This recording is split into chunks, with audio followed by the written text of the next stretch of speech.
तो आज के इस कार्यक्रम लक्ष्य में हमारा सब्जेक्ट है इंजीनियरिंग। आइए इंजीनियरिंग एज अ सब्जेक्ट के बारे में अधिक जानकारी लेते engineering college Chandigarh pack doctor Baldev Setia से। आपका बहुत बहुत स्वागत है हमारे स्टूडियोज में। धन्यवाद मैम। डॉक्टर सेतिया, आप ऐसे इंस्टीट्यूशन को हेड कर रहे हैं जिसे हम हेरिटेज कॉलेज भी कह सकते हैं, तो जिसकी शुरुआत पंजाब यूनिवर्सिटी की तरह अनडिवाइडेड इंडिया में हुई थी और टेक्निकल एजुकेशन के लिए ये one of the top government institution है। आपकी खुद की बहुत अचीवमेंट्स हैं इंजीनियरिंग की फील्ड में। तो सबसे पहले तो हम आपसे ये जानना चाहेंगे कि इंजीनियरिंग एज अ सब्जेक्ट क्या है और इसके सब फील्ड्स क्या हैं।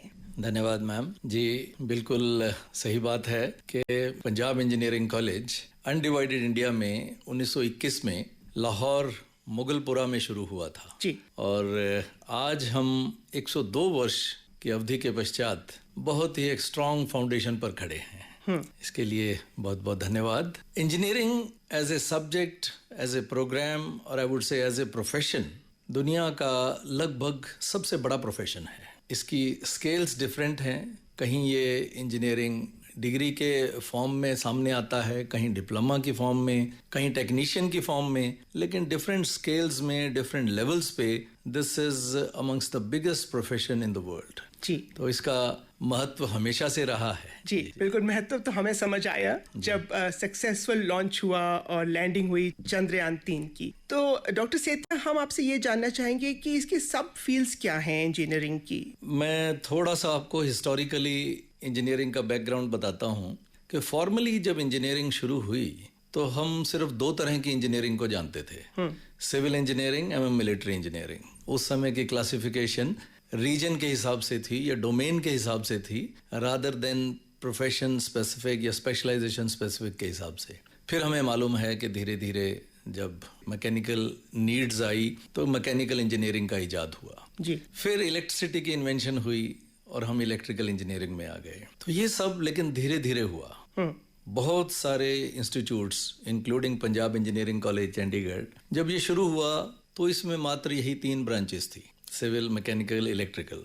और उसके पश्चात हमने देखा 80s में electronics and communication engineering, computer engineering, chemical engineering, ये ब्रांचेस आनी शुरू हो गई। और उसके बाद इन ब्रांचेस की रिकग्निशन इतनी तेजी से हुई है कि आज लगभग ऐसा लगता है कि हर साल इंजीनियरिंग की ब्रांचेस ऐड हो रही हैं जी। पंजाब इंजीनियरिंग कॉलेज की बात करूं तो यहाँ ही हमारे पास aerospace engineering ji, civil engineering, electrical engineering, electronics and communication engineering, latest जो हमने ऐड की हैं वो कंप्यूटर साइंस इंजीनियरिंग डिपार्टमेंट में डेटा साइंसेज और आर्टिफिशियल इंटेलिजेंस।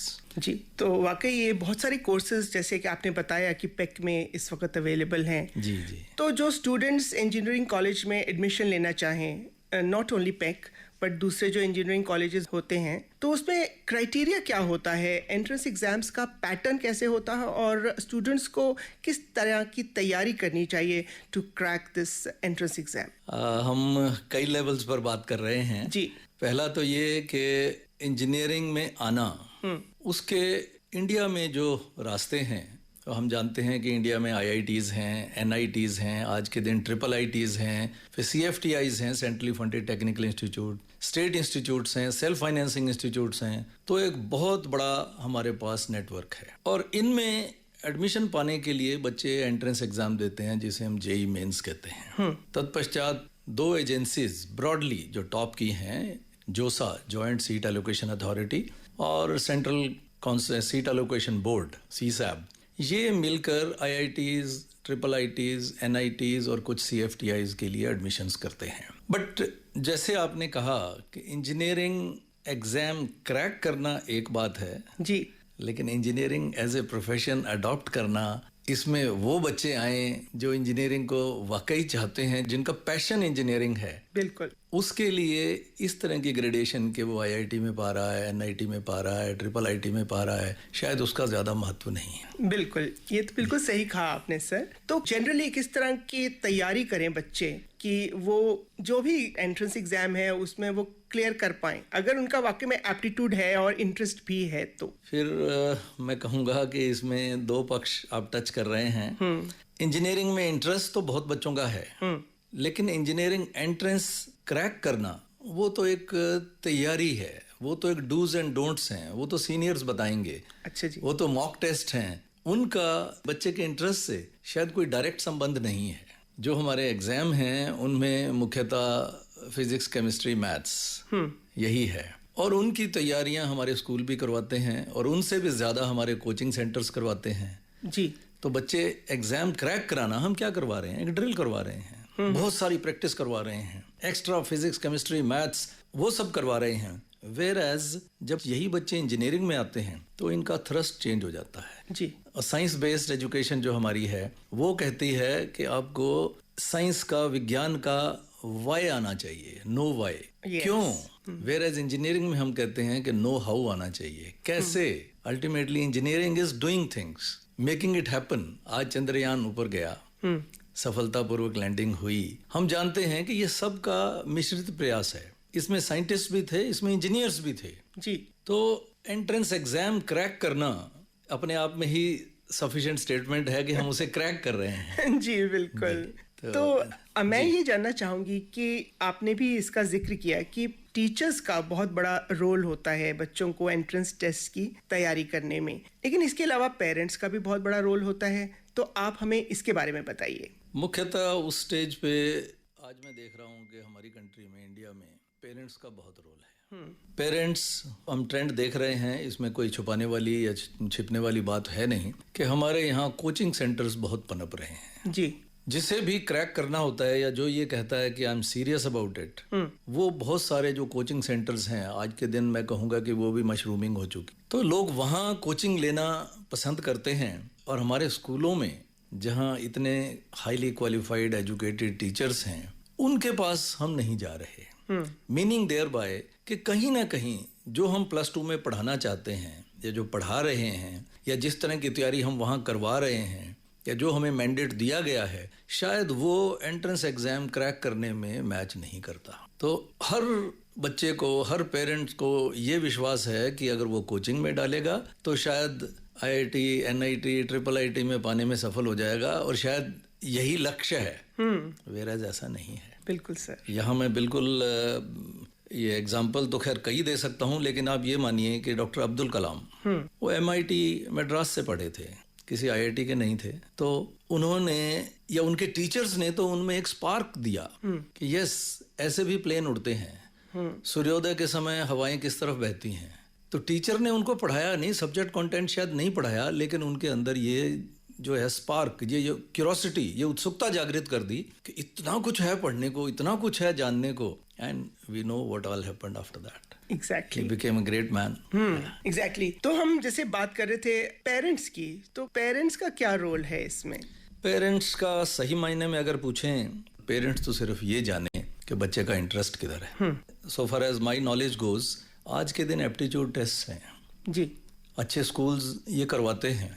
जस्ट लाइक आप देखिए कि बच्चा अगर फौज में जाना चाहता है, NDA जाना चाहता है, तो उसके लिए एक बड़ा डेंस और बहुत बढ़िया हमारा SSB सेटअप है, सर्विस सिलेक्शन बोर्ड, जो 4 दिन अपने पास रखते हैं। उन क्वालिटीज़ को देखते हैं कि ये उन 14 क्वालिटीज़ में से जो हमें चाहिए, अगर कोई ट्रेस भी है तो हम आगे इसको बढ़ा लेंगे, इसको पॉलिश कर लेंगे, इसको रिफ्लेक्ट कर लेंगे, लेकिन होना चाहिए। तो पेरेंट्स से मेरी रादर आपके माध्यम से ये गुजारिश भी है, ये देखें कि बच्चे के अंदर क्या है। बिल्कुल। एक छोटा सा मैं एक चुटकुला या यूं कहिए एक वाकया पढ़ रहा था जी, कि एक आदमी एक सर्कस मैनेजर के पास गया और कहता है, जी मेरे पास एक बहुत बढ़िया डॉगी है, छोटा सा, और ये पियानो बहुत बढ़िया बजाता है।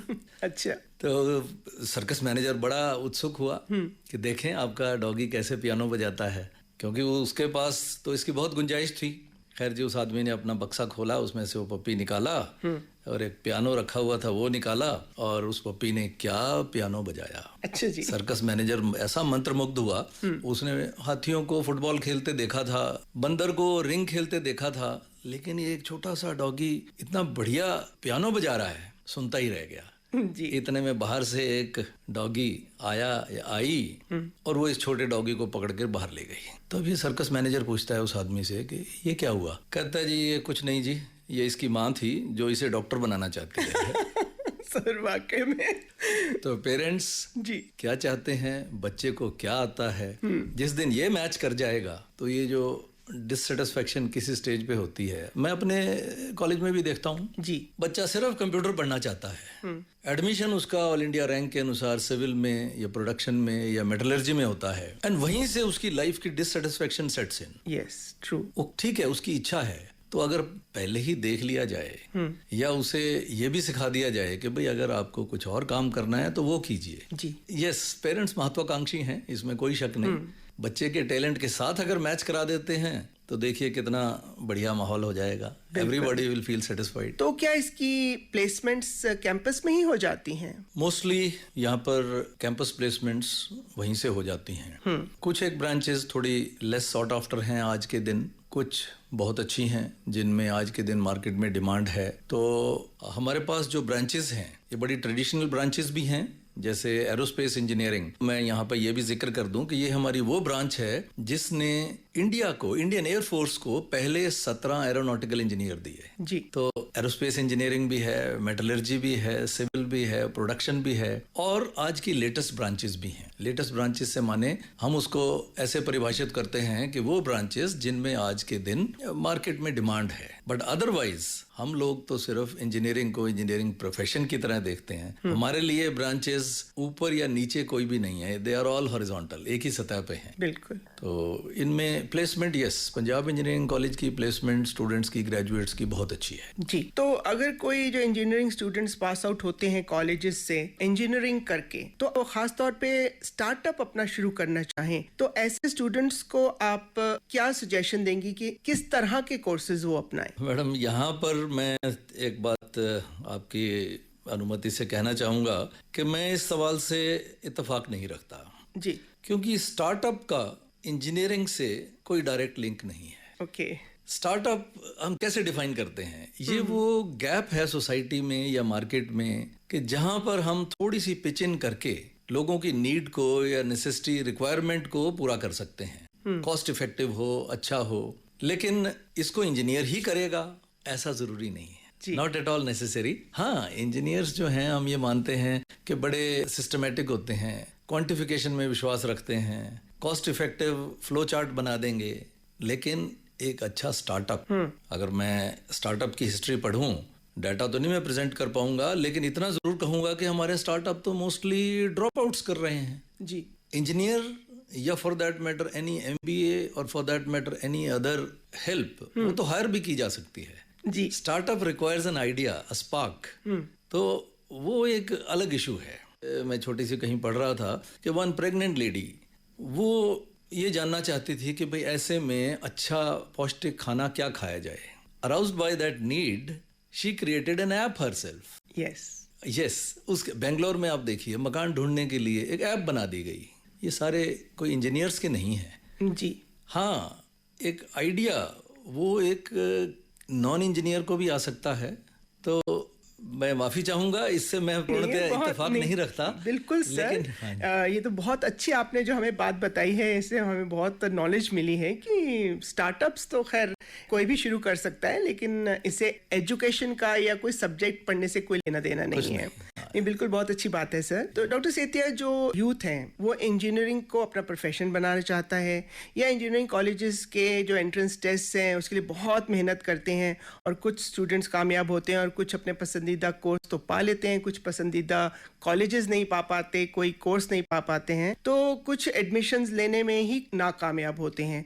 तो ऐसे में इन्हें इमोशनल सपोर्ट की बहुत ज़रूरत होती है, साथ ही गाइडेंस की। तो वो आप ऐसे स्टूडेंट्स को क्या संदेश देंगे? मैं यही कहूँगा जी कि follow your passion, follow your dream. You have to follow your passion. जिसने अपना पैशन फॉलो किया, पहले तो उसे निराशा नहीं होगी। वो एक चाइनीज प्रोवर्ब है कि if you make your hobby as your profession, then you don't have to work throughout your life. Exactly. आप अपनी हॉबी कर रहे हैं and you are being paid for it.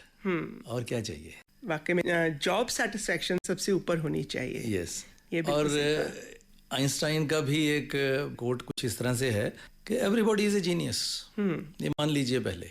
तो अगर आप, वो कहते हैं कि अगर आप फिश को ये बताएंगे कि भाई आपकी एबिलिटी जज की जाएगी by climbing a tree, then the whole of its life it will live as if it's stupid. उसे कभी सेटिस्फेक्शन आएगी ही नहीं।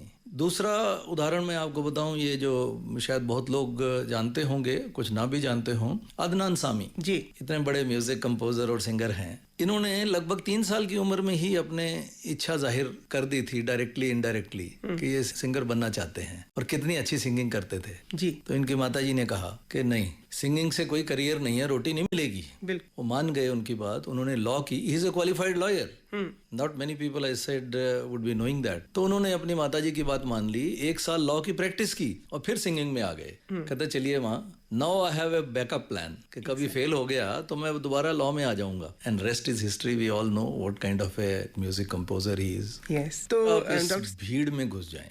हमारा आईटी इंजीनियर किसी भी बड़े शहर में जो काम कर रहा है, वो सुबह से शाम तक लगा रहता है। 4 साल 5 साल के बाद उसे अपने आप को फिर अपग्रेड भी करना पड़ता है। ये बड़ी मर्सिलेस इंडस्ट्री है जी। हम बाहर बैठकर नहीं देख पाते। लेकिन जो लोग बड़े हुए हैं, बड़े बने हैं, जिन्होंने अपना पैशन फॉलो किया है, मन से काम किया है। अब मेरे ही फील्ड के नॉन इंजीनियर हैं, राजेंद्र सिंह वाटरमैन जिन्हें हम कहते हैं, तो क्या वो इंजीनियर हैं? नहीं है। लेकिन क्या उनकी कंट्रीब्यूशन किसी तरह से कम है? तो once you follow your passion, Sachin Tendulkar, तो उन्होंने अपने पैशन को जारी रखा। डाइवर्सिटी जो है वो जरूरी है। ये नहीं क्योंकि दूसरे बच्चे भी कंप्यूटर में दाखिल हो रहे हैं तो मुझे भी कंप्यूटर ही लेना है। कोई मास प्रोडक्शन थोड़ी कर रहे हैं हम। बिल्कुल। We have to honour and celebrate diversity. आप होटल में जाते हैं, क्या सब्जी मंगाते हैं? जो सारे खा रहे हो, या अपने मन से? अपने मन का। अपने मन का। जी जी, बिल्कुल। इतने सारे प्रोफेशंस, इतना कुछ है। तो मैं सबको ये चाहूंगा कि बच्चे ये फॉलो करें, फॉलो योर पैशन। और जब आप अपने पैशन के लिए काम करेंगे, ड्रीम के लिए काम करेंगे, तो डिससेटिस्फाइड होने का कोई सवाल ही नहीं।